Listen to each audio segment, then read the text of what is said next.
My sisters and brothers, for many there is, unfortunately, an unhealthy obsession with getting ahead and getting richer in a materialistic sense. We can enjoy all our blessings, but do we share them and love others? Do we see Christ in others' suffering? On this World Day of Migrants and Refugees, the readings remind us of an irreversible tragedy that results from worshiping physical riches. This is the shocking parable that we just heard.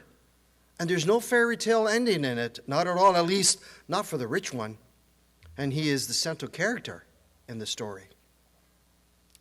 When Jesus would tell the story, who many first heard, was that the rich man was in fact blessed by God, inasmuch that the more you got, the better of a person you must have been, and that it is why God gave you all of these nice things.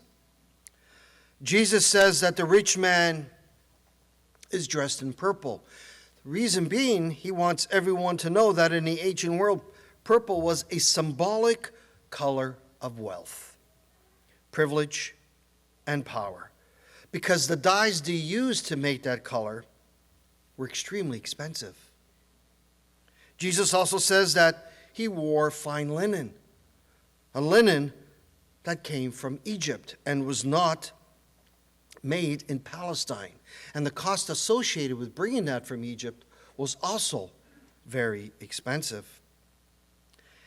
And that the converse is true, that if you were a bad person, you would have suffered on earth, and all these things would have happened to you. But it is the difference that Jesus wants to make sure that you and I understand. For in the end, it was Lazarus, which fittingly means the one whom God helps, who was carried to the bosoms of Abraham by the angels. And the rich man undergoes the torments of Hades. Today, in our society, we would call Lazarus a down and out.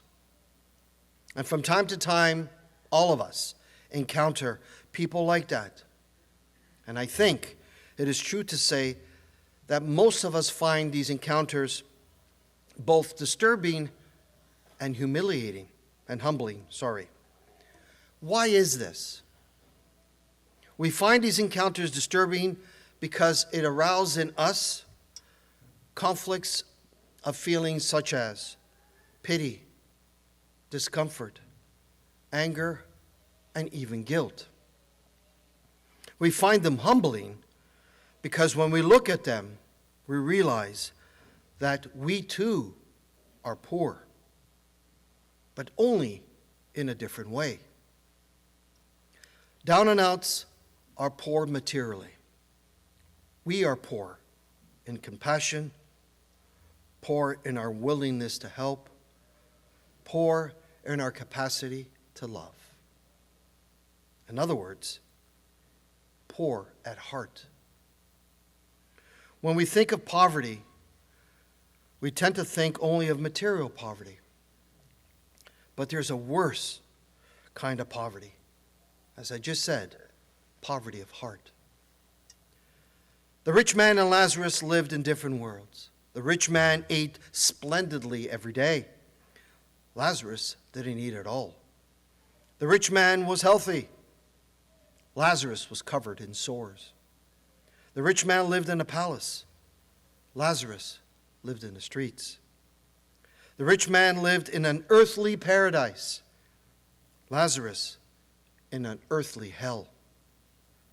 And yet, though the prospective worlds were as different as day and night, they lay side by side. And the rich man could have easily have entered Lazarus' lonely, desperate world and made contact with him. But he didn't. Because he didn't see Lazarus as a human being. much less as a brother with whom he shared a common humanity. And of course, he felt that he was indifferent to him. And an indifference is the worst thing of all. He shut him out and out of his heart. Yet, in a sense, the rich man was even poorer. Now, how can that be? Lazarus was suffering with material poverty. The rich man was suffering from poverty of heart. His heart was devoid of compassion and love. Even the street dogs went up to Lazarus and licked his sores. Of course, a person like the rich man would be poor even if he owned the whole world. And if the rich man was brought before court, he could in all truth have protested, saying, "I've done nothing wrong." Technically, he didn't. He didn't hurt or exploit Lazarus, no. Yet, he ends up in the torments of Hades. What then, we ask ourselves, was his sin? Why was he condemned? His sin was one of omission. His sin was one of omission. The rich man was condemned not because he was rich, but because he didn't show any compassion or love towards Lazarus. Sin is not just doing something wrong. It is also about not doing good. St. Teresa, Mother Teresa of Calcutta, says so beautifully, and I quote, "The greatest evil in the world today is the terrible indifference towards one's neighbor, which is so widespread." So how can you and I avoid falling into the traps of worldly success and sin of omission? One thing that is sure to help is to do what faithful Christians have done for centuries.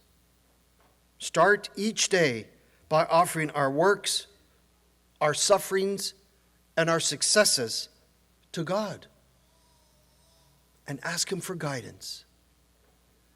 This is a traditionally called doing a morning offering. It could take less than a minute to do. I know we're busy. Less than a minute. A sincere morning offering has two results. The first is it gives the right orientation in our minds, our intellects. It reminds us of our destination, communion with God. Starting here on earth, lasting forever in heaven. This will help us recognize the temptations to complacency and self-absorption that worldly successes brings with it. And recognizing temptations is always the first step in vanquishing them. Second, a sincere morning offering strengthens the decision of our will to pursue that destination. We need that strength so as to use whatever success or achievements we make for the good of God. And of course, our neighbor. And not just for self-indulgence. Most of us probably learned a morning prayer when we were young, as I. But maybe it's time to relearn it, to start again, and really mean it. My brothers and sisters, I leave you with this. May the Lord, who entered fully into our world, help us to enter the world of those who are in pain and in need.